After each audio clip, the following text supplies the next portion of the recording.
listening are here.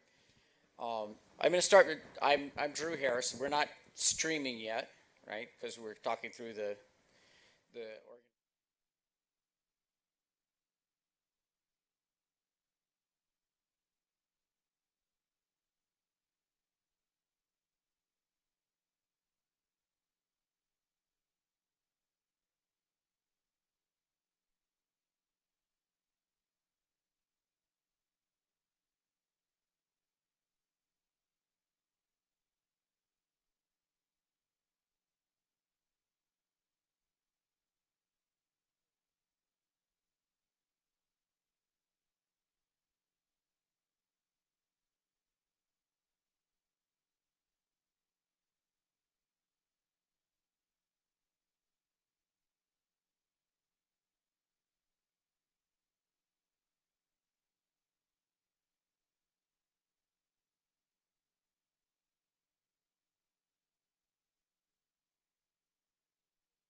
Hi, welcome to our, geez, I mean, this must be close to the 20th elevator pitch competition we have here. It's sponsored by Shipman and Goodwin, LLP.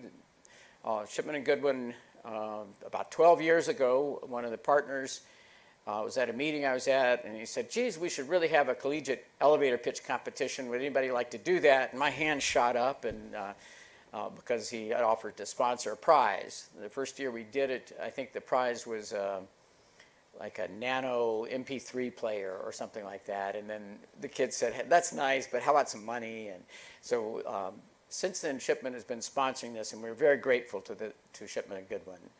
This has made a real impact on our program in terms of our visibility in the community, but also giving students a chance to really hone their skills and practice pitching and add some urgency. And of course, the last session and this session we're live streaming, which adds a whole nother level of drama to the whole thing. I hope everyone's ready to do that, to be screen worthy. Tonight we have 5 people who've agreed to come and judge. I'll introduce them from right to left, I guess. We have Subriyo S.B. Chatterjee. Subriyo's a tech entrepreneur, works mainly in the healthcare sector, but he's gotten excited about the ed tech sector. He's worked as a consultant and inside companies. Very active in the startup community in Hartford. When we did startup weekends, he was at all of them as a mentor to people. He's been mentoring a lot of organizations. Next to him is Sydney Parkman, a new associate at Shipman and Goodwin. She had worked at UTC before in mergers and acquisitions and some commercial contracts, and that's part of the work that she's doing at Shipman now. Thank you for coming, and thank you as a representative of Shipman for continuing supporting this. Next to her is Rob Solanka. I said that right? Oh, good. Rob also works at UTC now, but he's also active in the startup community. He's active with an investor group in Springfield, the Valley Investors, or some River Valley Investors, and working to set up a pitching forum at the Hartford Club up in Hartford. So he's been going around getting to know people and saying, what do we need? And one of it is to get more investors and more opportunities for entrepreneurs and investors to join together. So thank you for coming, Rob. Next to him is Ralph Mesite. Ralph is a serial entrepreneur in the restaurant and food service business. He has had white linen restaurants and fast food restaurants. He is the main owner of Sonic CT, brought the first Sonic restaurant here to Connecticut, and has joined our corporate advisory board recently, so we're real happy to have Ralph with us. And next to him is Eric Francis. Eric Francis, just a few years ago, was in your seats, students. He's one of our alums, and has gone out and started a really innovative business along with a couple other guys, Trifecta Ecosystems. They do indoor farming, aquaponic farming, along with some research associated with that, educational systems out of that. They have a catering food service business, a CSA kind of system for selling the produce. They're trying to make the food delivery local and different and year-round and sustainable. And Eric has been involved with a couple of other ventures along the way. He's one of our bright stars. One day he's going to rule the world, I'm sure. So without further ado, let me get the time set up. And the first name on the list is James. Sir James, I'm going to hand this off to you. And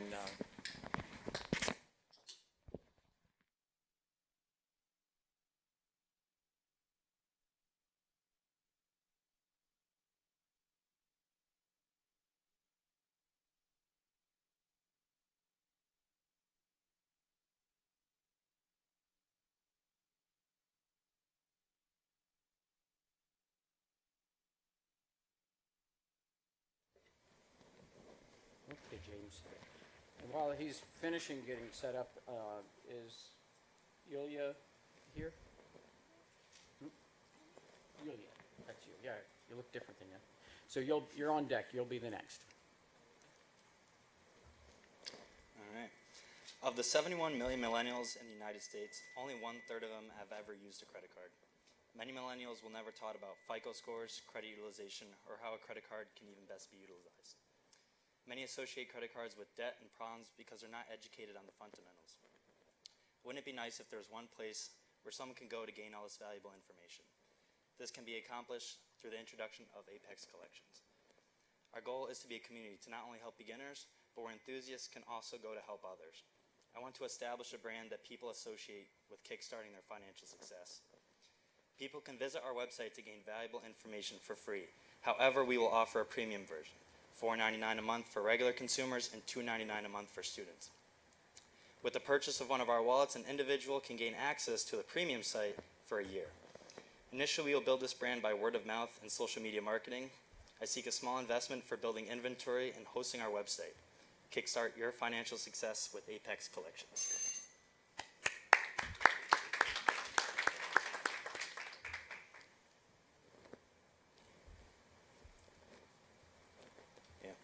What do you need and what inventory do you need? So the actual site itself, like I said, is free, and the service itself, that's no inventory there. But I also want to offer some kind of physical product that people can associate themselves with the brand. So in this case, I wanted to start with wallets, so kind of ties in with the theme of everything. So if someone, is feeling passionate, especially if they're younger, high school, getting into college and stuff, get themselves a wallet to represent the brand.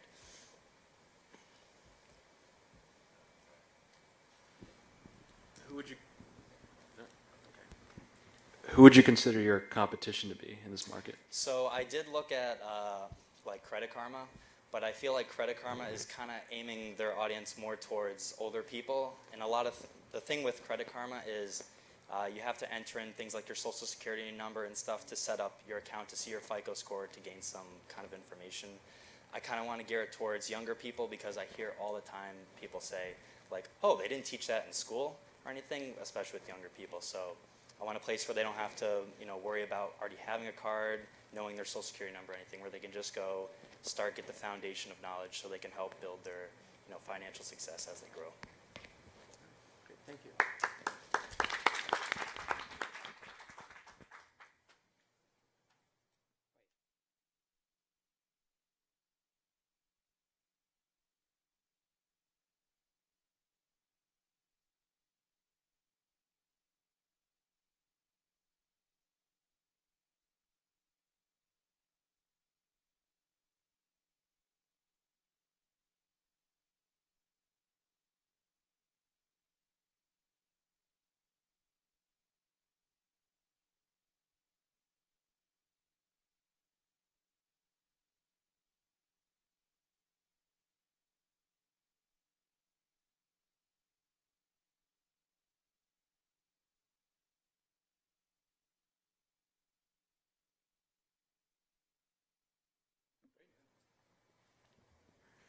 Buying a new car is a great thing, but unfortunately, nobody likes dealing with a car dealer.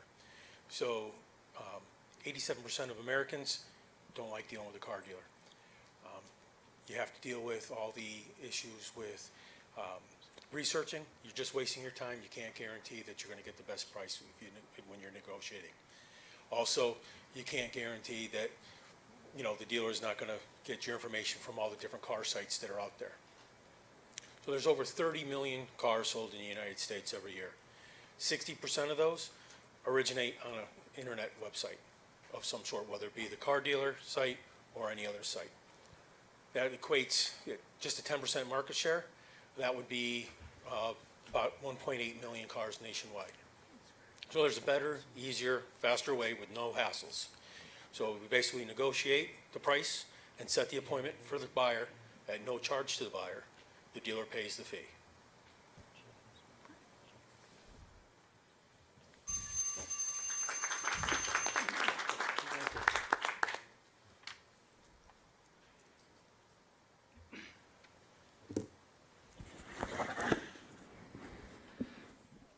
Good presentation, thank you. Thank you. Who exactly is your consumer and what is the service that you're trying to provide? How would you make your revenue? All right, so basically what happens is when you have websites like TrueCar, Carvana, and all those other websites, cars.com, you as a consumer goes to those websites, you plug in you're interested in a brand new Honda Accord. You plug that information in, that site then provides your information to the car dealer.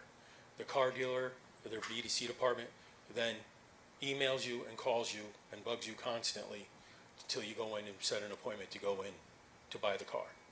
So basically what we do is the customer would contact us. We would negotiate the price. We don't bug the customer. We're going to set up relationships with the dealerships so that I would have a contact with the dealership only, and then we would set the appointment for the customer. And then when the customer buys the car, the dealership would pay, which they do already. They pay what's called a bird dog fee.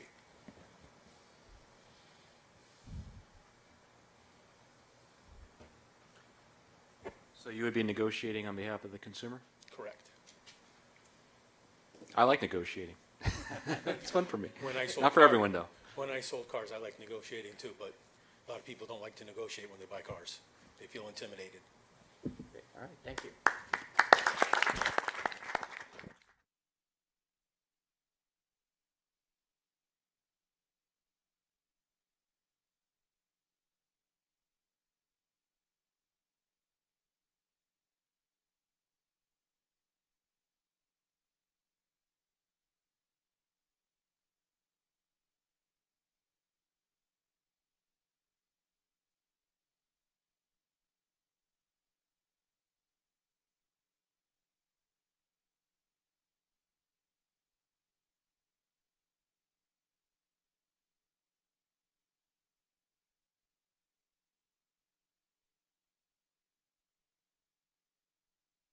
Fitness and your health. You have a large number of gyms to choose from in today's society, except there's one issue. The business always has one thing over control of you. That is the monthly fee you pay. Well, with EcoGym, you can finally take full advantage over that part of your fitness life by being able to decrease your monthly payments. With our energy-producing electric cardio equipment, you can track your energy process or progress, and we'll use that data to decrease your monthly payments. So we'll store the energy you produce into batteries and generators and use that to power our place. Along with that, you'll also have all the amenities of a normal gym, but you'll also be able to experience some new recovery equipment and the new recovery processes, but you'll actually be able to control how much you pay each month.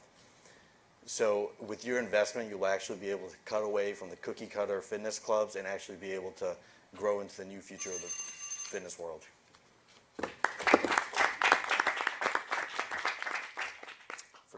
Forgot about the mark right there.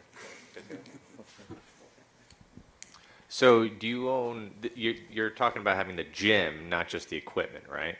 Yeah, so the gym itself would have to purchase the equipment, and then we would use our own background, whether it's the app and the actual databases to collect all that information, and we'll have our own people kind of convert that information into, I have all the math on it, but the amount of energy you produce equates to a negative charge, so that will be added to your, or decrease from your monthly payment. So you're selling the equipment to the gyms, right? No, we would be the gym, but we're processing all of that. We would have to buy the equipment Okay. and allowing people to come in and use the equipment. Okay. Yeah. The engineering thing is fascinating.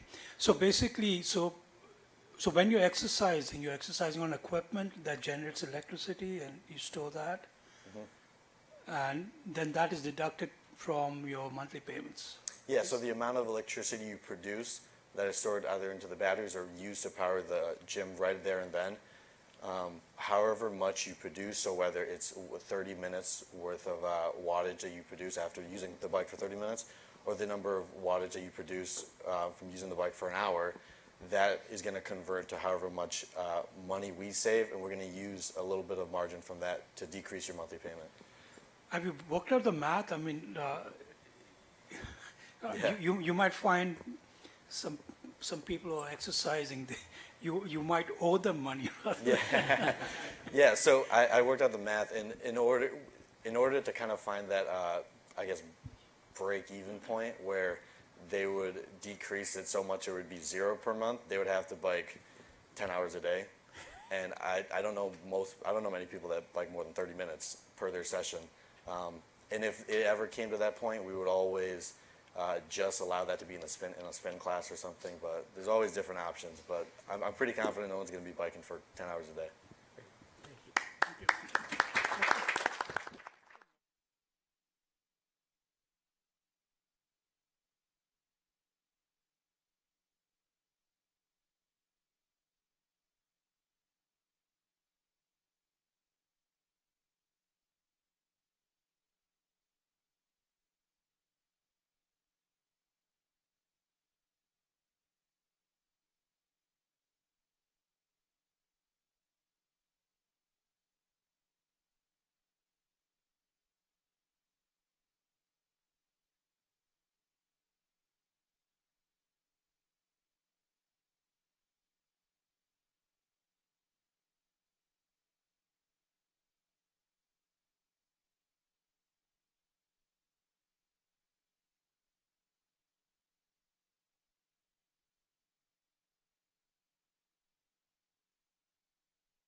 Healthy hair is on the rise, especially in the natural hair industry, but having the same hair color for years on end can become extremely boring. If you're a 21-year-old college student like me, you have many sporadic moments. Just last night, I decided to color my hair pink. Notice I said the word color, not dye. Natural hair wax is a new form of wash-off dye. It's made from all natural ingredients like beeswax and tea extract, and without penetrating the hair shaft, it sits on top just like hair styling products, so it washes off in just one wash. There's no dyeing of the hands, bleached hair, or even transferring onto clothes. So straight, curly, blonde, black hair, it colors any hair type. So now you can experiment with all different hair colors without sacrificing your healthy hair journey. Thank you.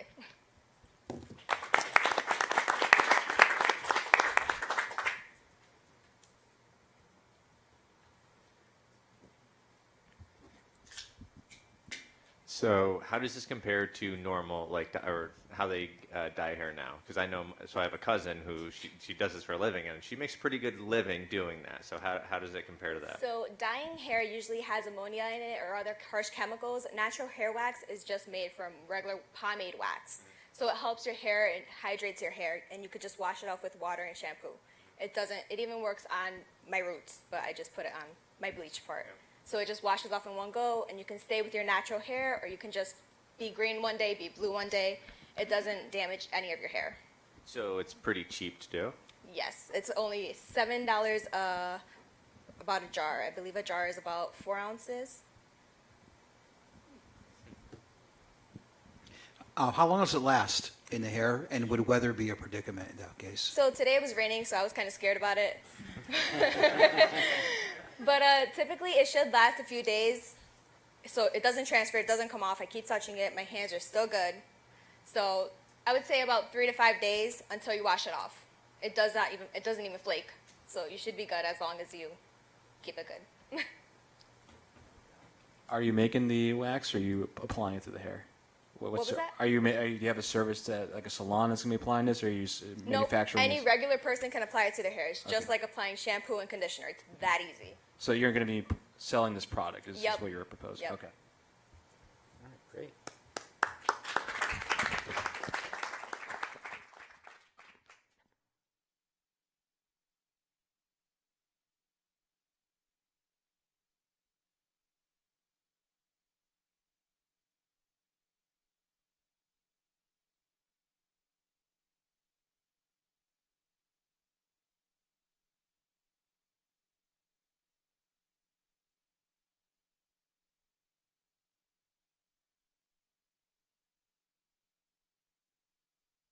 Can you hear me all right?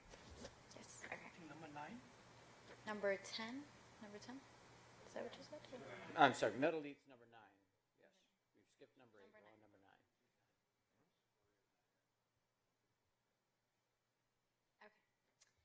Have you ever felt overwhelmed right before the semester begins due to the difficulty of moving day and wish you could clone yourself so you could get everything done when you want it done, the way you want it done?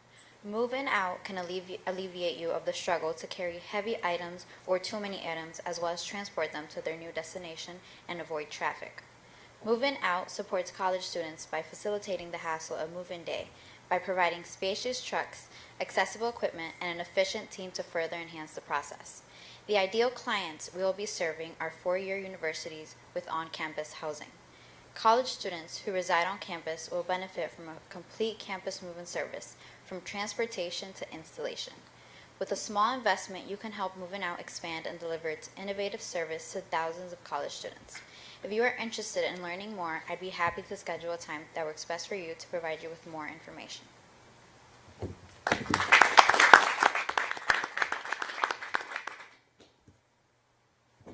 Hi. Hi. So how would this work in theory? So let's say it's my first day in college. I have a whole car load full of items, refrigerator, everything. So how would it work? That you would come to me? Do I have to register for this service, or? You would just call our offices about 2 weeks in advance, say exactly where, like what university you're coming from, if you're moving into a dorm, a suite, provide us with the information on the kind of products you're going to be, or the kind of products you're going to be moving, and we'll provide you with our services, what kind of trucks we offer, and based on that we'll kind of see what kind of equipment you need to transport the items, not only to campus but inside as well.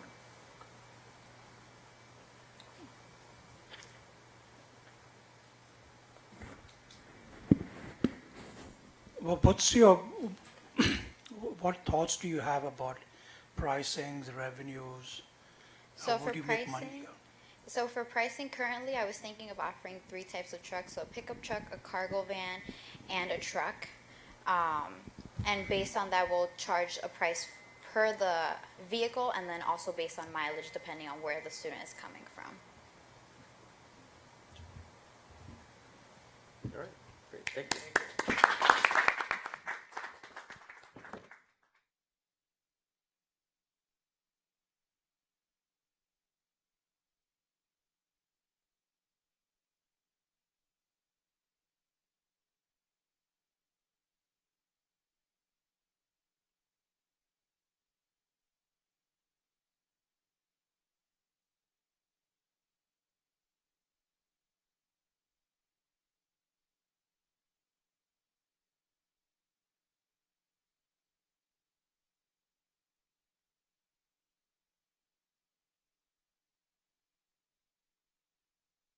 I'm here today to present to you an innovative product for a revolutionary product that will change the window blinds business. Blinds work great for privacy, light filtration, and to a certain extent, energy efficiency.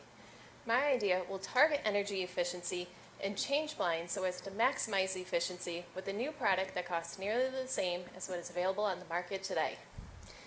Smart blinds will be manufactured in both vertical and horizontal blinds. It will be black on one side, white on the other. The color black is absorbent, while the color white is reflective. We use this knowledge to develop the smartest blinds yet. In the summer, simply turn the blinds so that the white is on the outside of the house to reflect the sun away and keep your cooling costs down. In the winter, turn the blinds so the black is on the outside and reap the benefits of heat retention at its finest. These blinds are new to the market. Currently, blinds come in a variety of colors, but none are being produced in duo color with energy efficiency in mind. Just like the most popular and budget-friendly blinds available today, they will come in both horizontal and vertical in a variety of general sizes to fit all window widths and lengths. Let smart blinds make your house a smart home.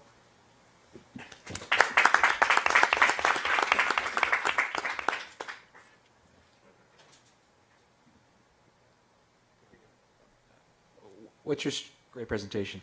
What's your strategy to get this to market? So initially, I would probably put it through maybe like social media, commercials, advertising, ideas like that. And first, I want to start off with selling it to like local stores like a Lowe's, Home Depot, Walmart. Just basic, like I said, general sizes, the 26 by 60 that you would find in the store today. As the product develops and business grows, I would look into the potential of in-home services where we actually measure and have a custom size so that it's the perfect width and length, as opposed to, when you have that 10 inches at the bottom that are too big, and potentially even installation. Would these be blackout currents as well? With how thick that they would be, yes. Because in order to have it actually be black on one side, white on the other side, it wouldn't be like the super light ones where the sun comes through. So in the day, if you wanted it to be a little brighter, you'd have to open them a little bit. Thank you.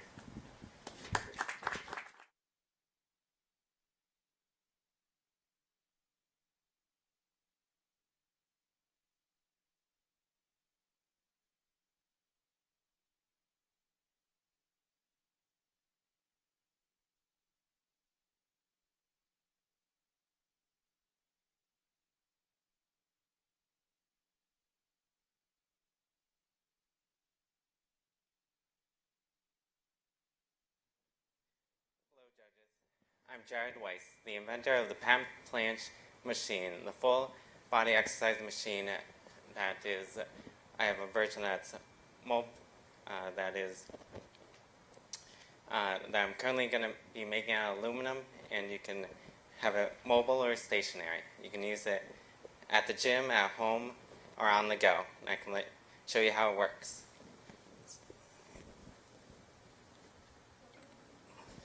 Or you can do some push-ups. And I hope you guys can come and be on the bandwagon for the $85 billion fitness industry.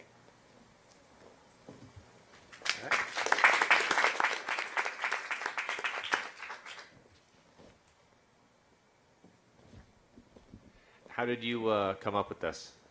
I've been exercising for 5 years now, and I had a personal trainer, and it's calisthenics, so I need a way that, the planche machine, there's bars that are low on the ground, and instead of hitting your face on the ground, this is a little higher up, and it helps, teach you how to do it as well.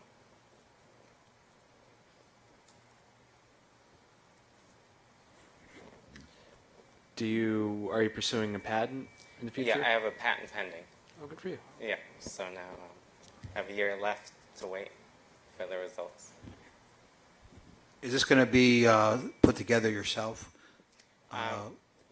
So I'm going to have it manufactured, so I'm hopefully out of aluminum, and it'll be either foldable or just look like that, and it's going to be adjustable, add some features.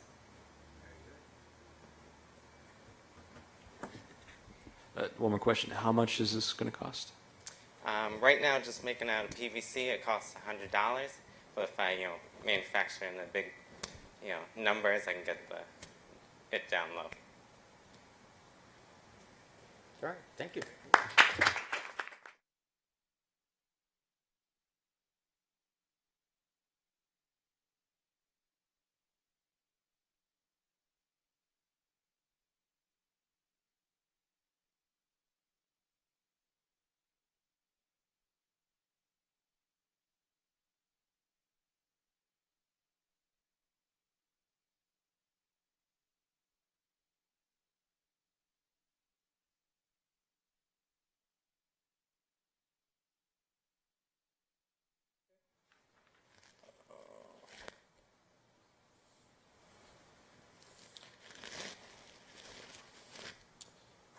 Have you ever found yourself in a dilemma where you were unable to play games with friends due to different consoles? What if I told you I had the solution to that common problem gamers face? That solution is called RemiBox. RemiBox allows gamers to play older games that are not backwards compatible with the current gen consoles or crossplay gaming. It allows them to play these games simultaneously with their friends without the barrier of opposing video game hardware. With the support and utilization of backwards compatibility and crossplay gaming, our gaming console merges what our competition offers and more. Our ideal clientele are game aficionados who have a wishful desire to reminisce by playing older games. So with a small investment, you can help spread the past and future of video game entertainment. Thank you.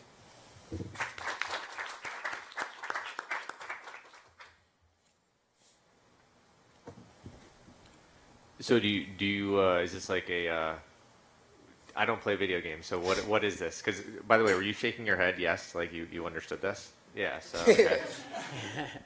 Okay, so basically, growing up, I had Xbox. My friends had PlayStation, so we were unable to play video games online. And in order to do so, we would have to go over each other's houses and play. But then you always have those complaints when you beat them, like, hey, this isn't the console that I play. So then you guys go back and forth bickering. So this allows you to play with the remote of your choosing. I mean, we have our own remote that will elevate the experience with our console. But the remote, so if you prefer PlayStation remotes or Xbox remotes, as long as it's USB, it connects to USB, you're able to use it. And any game that isn't, and you can play from your homes. You don't necessarily have to go play at one each other's houses.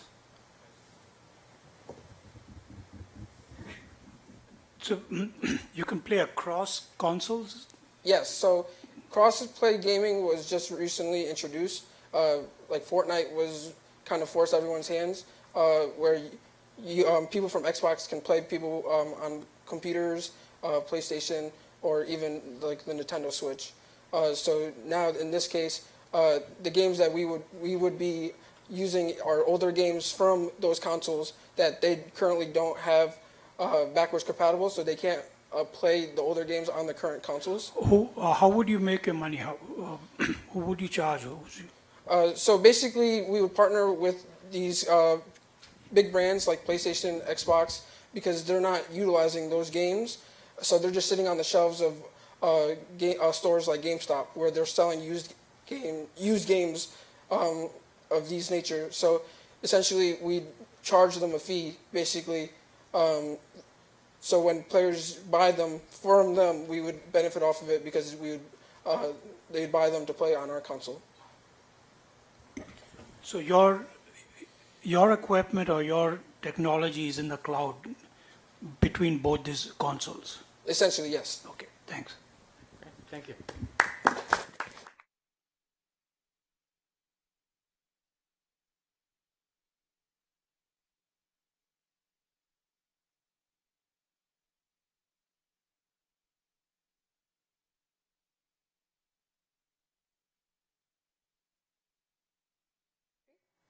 How's everybody doing?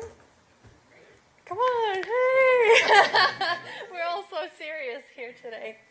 My name is Yulia, and I'm very passionate about one operational activity, and it's a struggle and a very hot topic right now across all industries, and it's called recruitment.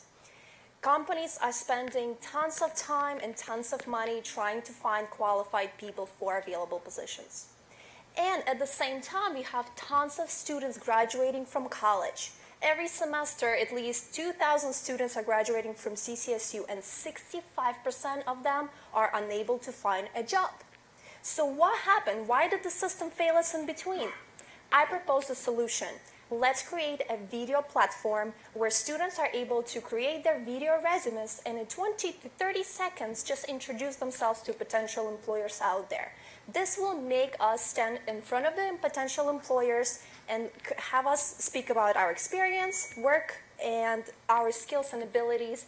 And by that time, you, as an employer, save time, you save money, and you save and do recruiting more efficiently. Thank you.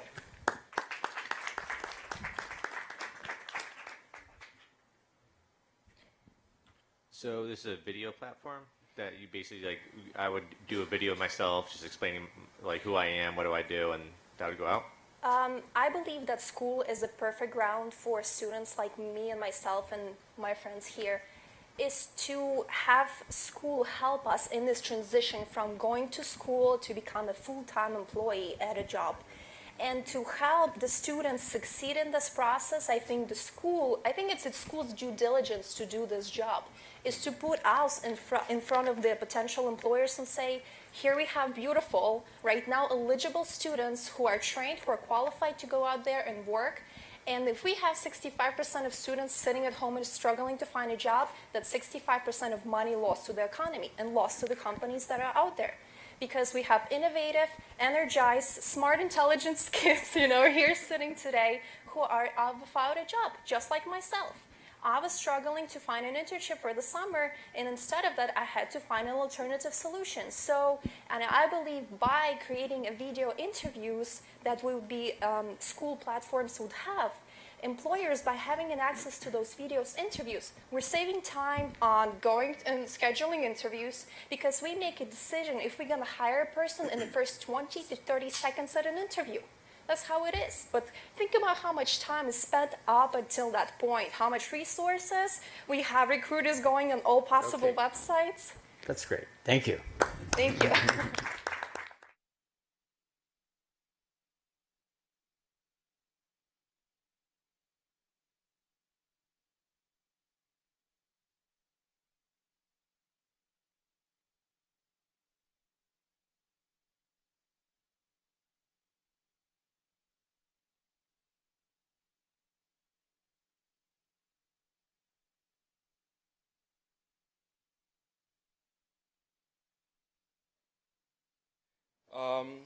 Ready?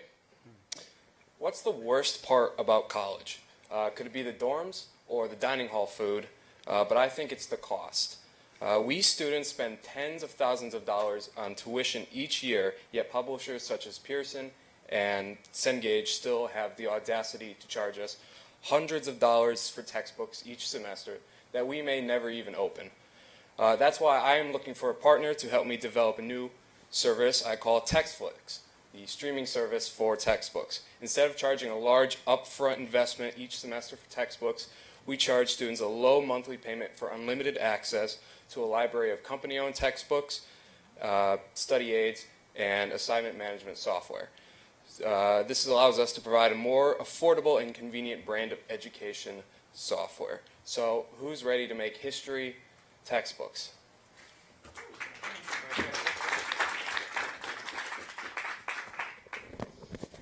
Would there be a downloadable option for all the textbooks and on your Ideally, site? no, because downloading a textbook could result in piracy. We want to have our textbooks remain on our site, forcing users to use our site for access to our information.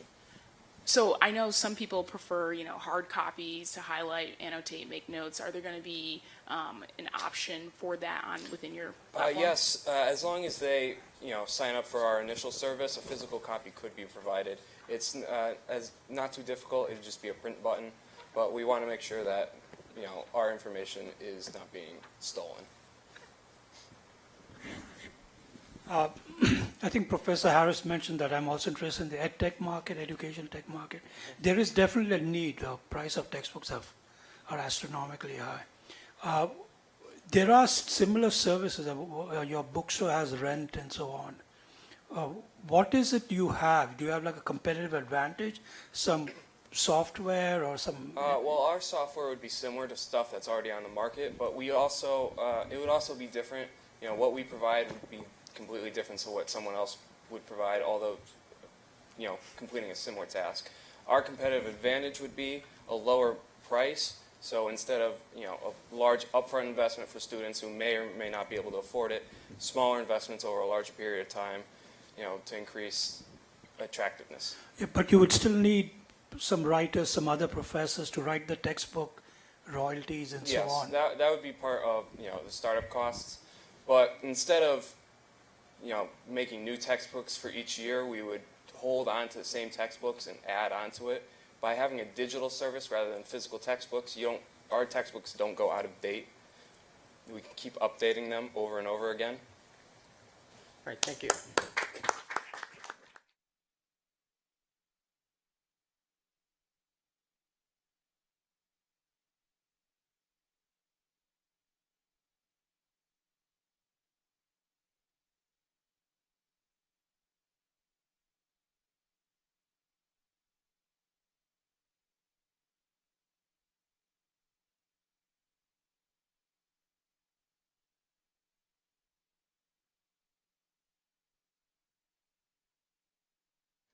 All right. Hi, my name's Daniel Rivera.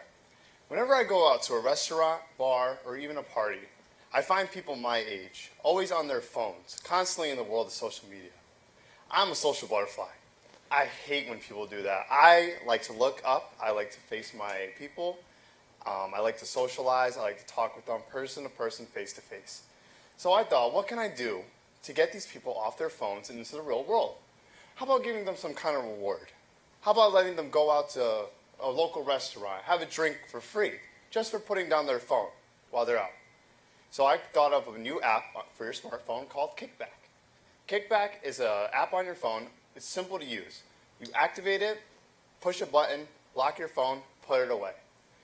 The more time you're off your phone, the more points you allocate. These points can be rewarded for a drink at the bar, maybe a slice of pizza at your local pizza restaurant, hopefully evolving to more Amazon and PayPal kind of rewards. So who's ready to put down their phone and kick back?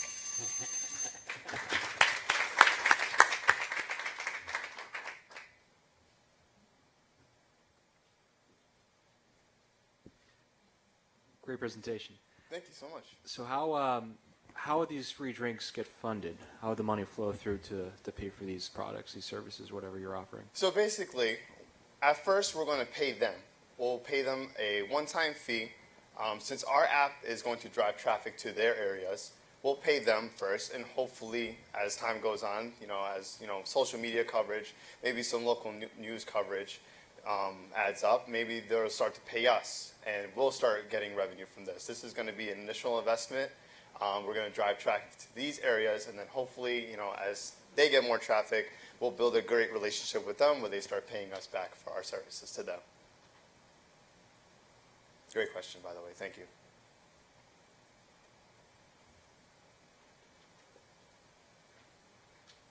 You guys good? All right, thank you. All right, thank you so much.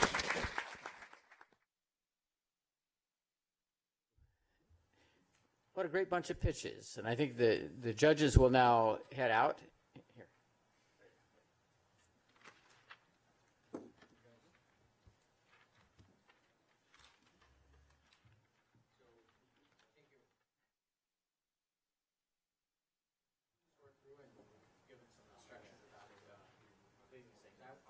Just a moment, I want to put up a couple of slides and talk to you about some things while they're out.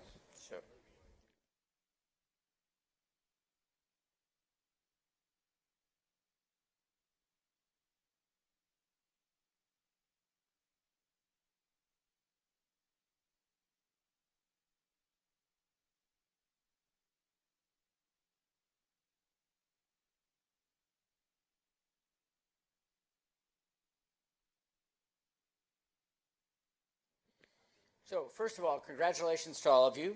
That getting up here and doing a pitch is not easy, and everyone was in a second or two of what you were trying to do, and that means you practice, you thought about it, it shows up in how you deliver it. So, you're all winners already, and that you had the courage to do that.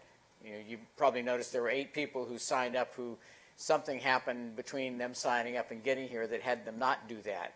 You're already differentiating yourselves, whether it's for the job that you're going to do in your video interview or some other thing like that. So I think you've shown creativity, and that's a great tool for whatever you plan to do as you go through your life. So I applaud you, and I very much appreciate your courage to come do this. Pitching is not the easiest thing in the world, and standing up and talking is not. And the only way that you really ever get over whatever the fear, anxiety about that is by standing up and doing it. And so, some of you, I think this is at least the second time, a couple of you maybe, but doing it again and again. So I want to talk to you about some more opportunities to stand up and pitch and to do some other things around entrepreneurship. I want to first point out we have an entrepreneurship club here on campus. If you have not connected with them, then you should reach out to your professors that you're taking classes with, or come see me. I'm Drew Harris. I'm the acting associate dean here. I'm on the second floor, at least through the summer, in the dean's office next to the elevator. So, come talk to me or your professors about connecting with a club, about connecting with other activities. One of the things that is coming up right away, the two things that are coming up right away are business plan competitions. So your idea is, putting them into a three-minute pitch instead of a 1-minute pitch. You'll need to do a little bit more about preparing. Got some handouts that you can use. I would like to get an online submission. I've got a sort of guideline about what that is I can hand out to you. But, oh, shoot, I got the wrong dates. So it's interesting. So the state this is the statewide competition, and the deadline is actually April 28th. I must have copied the wrong thing here. I'm sorry. So April 18th, Thursday at midnight. This coming Thursday is the deadline. It's the same address, www.back-offices.com/college. I'll send this around to the professors so they can get it to you. But it's an online portal where you just put in, there are boxes to put in a description of your product, an overview of your competition. There's about 10 or 12 boxes. And then the competition is on Friday, April 26th. And it's going to be not at Quinnipiac Gateway. I must have copied completely wrong PowerPoint here. And I probably can't log on with my address here. So I'm going to just kind of ad-lib the rest of this. We're going to go back and forget about that. The competition will have some elements. There are 8 different categories of competition. So we can, there's, inventions, like Jared's. There's services, like the video service. There are local, like local business kinds of things. If you were thinking about something like a restaurant or something like that, there are opportunities for large scalable businesses. So there's 8 different categories to compete in. When you apply, you'll need to say which category you want to compete in. Those will run simultaneously. It's going to be kind of a big deal. There'll be students from all over the state competing there. And then while the judges are conferring, rather than have me or somebody like me talk to you, there are 2 things that are going to happen. One of them is going to be an open elevator pitch competition. Again, a 30 to 60 second pitch for an idea.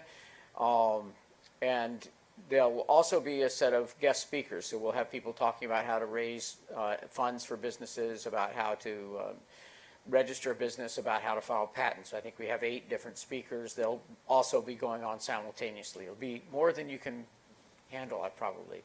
And there'll be some food and beverage and so forth there. So Friday, April 26th, you want to think about being down at Gateway Community College. It starts at 1 o'clock, but you'll need to be there earlier if you're competing. Our in-house business plan competition is the night before. And you need to either be in touch with me or with one of your professors about whether you'd like to enter that. We have, actually I'm not sure how much, we'll have between $5,000 and $10,000 that we'll be giving away. It will be given as a scholarship, but if you're a senior and graduating and you've paid all your bills, they will give you a check as a refund for excess money in your account. And if you're not a senior, then they'll apply it to whatever you're spending money on here on campus.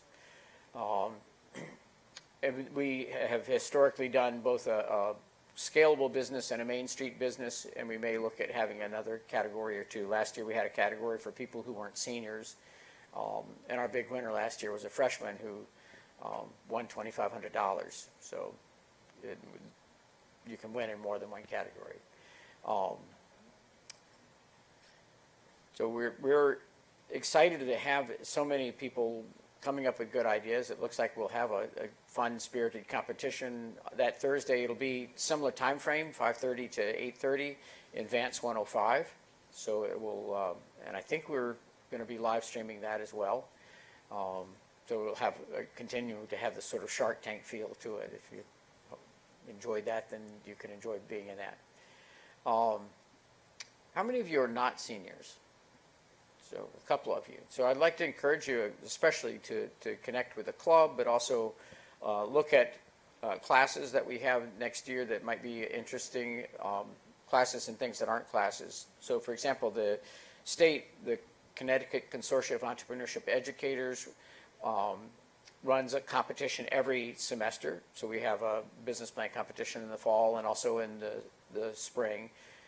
The fall, we shift the expectation to more conceptual rather than full business plan. And in the spring, we like to have a more complete business plan. We'll run what's called we're calling it a launch weekend, or it's kind of like a business plan hack for a weekend. We have corporate sponsors who will come with business challenges they would like the students to work on, and we'll have about 48 hours to work on an idea.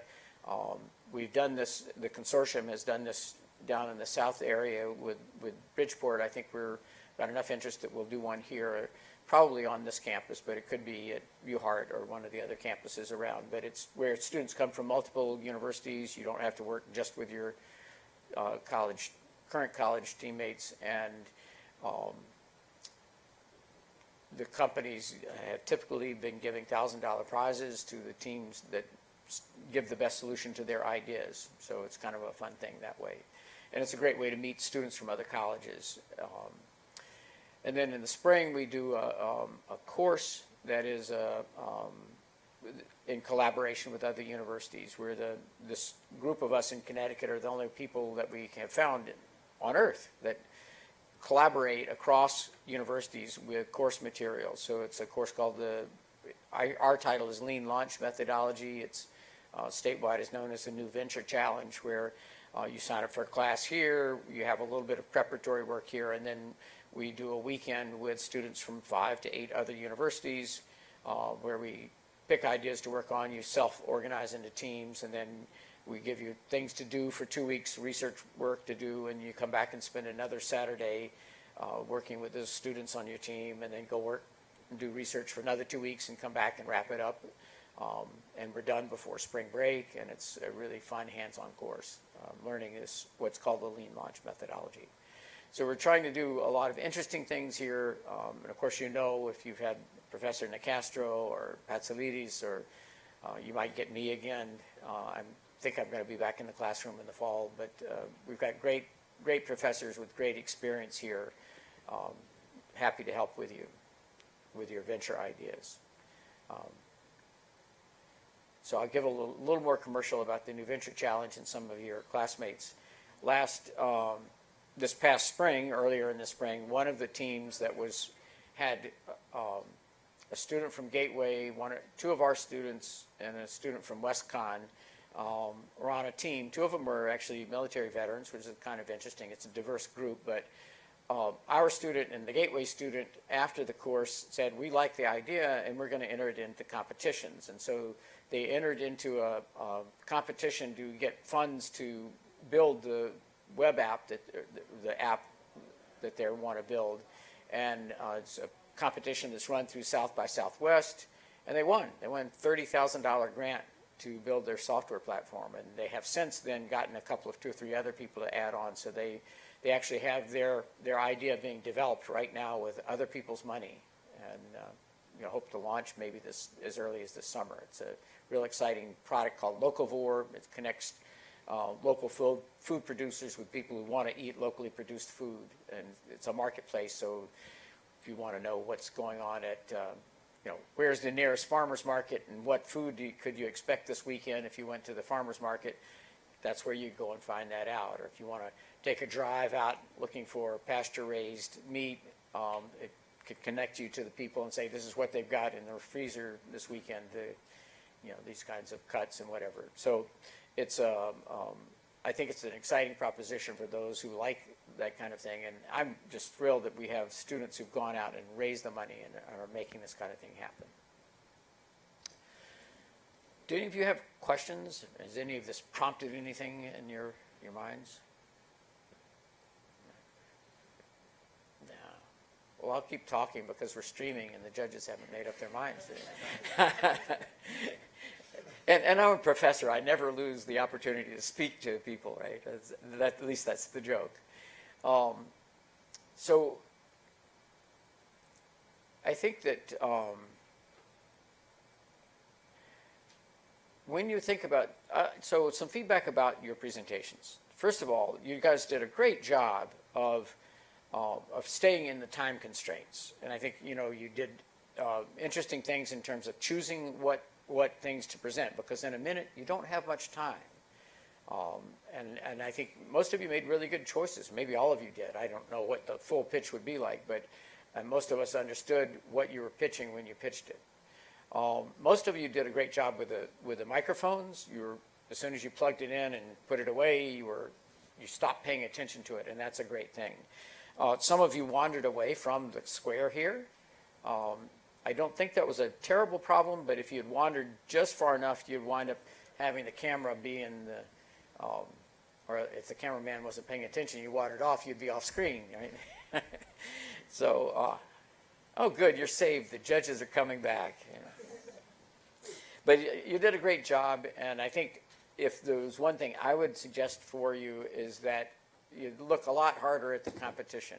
This is one of the, there really are two things that students and every other entrepreneur, whether they're students or not, understanding your competitors, but also understanding the mind of your customer. What are they willing to pay for? So, for example, the energy producing exercising equipment. I've wondered why in the world do I buy it? I have a treadmill at home, and you plug it in and you use electricity, and I'm thinking, I'm putting out the energy. Why isn't it just running itself? So, you know, it appeals to me. But if I save $3 on my membership with the amount of running I do at the gym, is that going to be worth it to me? And it might be, just because I might feel green about it. And, but talking to people and about what they are willing to pay and why they would choose to do that there's nothing that's a substitute for that. Talking to customers or potential customers, there's nothing better to do than that. So, judges, what do we got? Sure, come on up. You're going to be a spokesperson for all of us? Sure. Then I'm going to give you the microphone. Make it easy. So I can get it out of my pocket.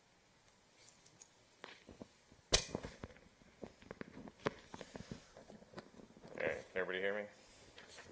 All right, so back to my stomping grounds.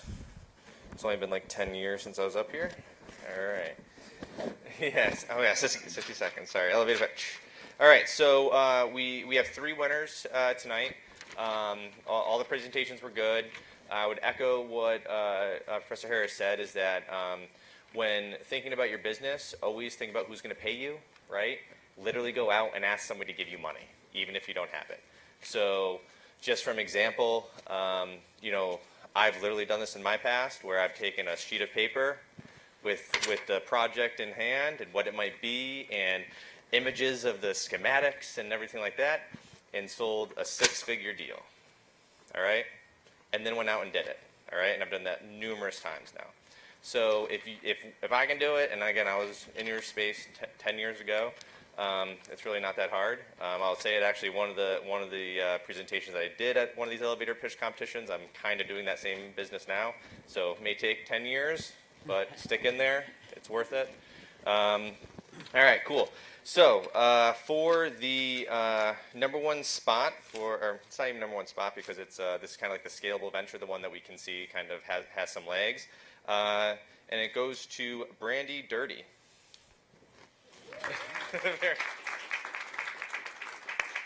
I don't have anything to give you. I don't know. So shake your hand. Come on, let's do it. Yeah. Come on. I was like, I'll give you my paper. But congratulations. Yeah. All right. So yeah, we all honestly thought the blinds were a great idea, yeah. So the next one is for this is, I guess some people would say lifestyle business, Main Street business. It's the one that it comes down to the hustle, right? You're just hustling and grinding, and this goes to Jazelyn. And it was a healthy hair. What was it? Hair wax. All right. Well, congratulations. Thank you. All right. And so I don't know what we called the last category, but the last category that's going to win, and this is for originality of idea. This is for the one that definitely has something there, but maybe just got to tweak it a little bit, and that is kickback.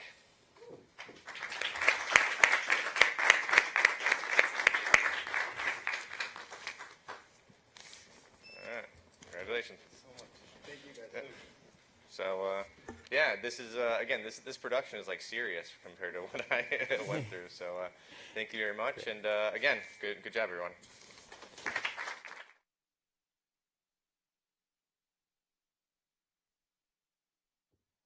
I'd like to thank Shipman and Goodwin for sponsoring this again. Thank you very much.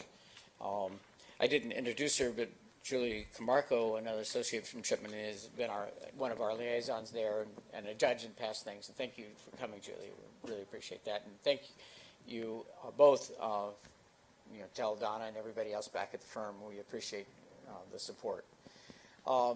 So I think the winners I'd love to have come up and maybe have some pictures with the judges and everybody eat some pizza or take some pizza.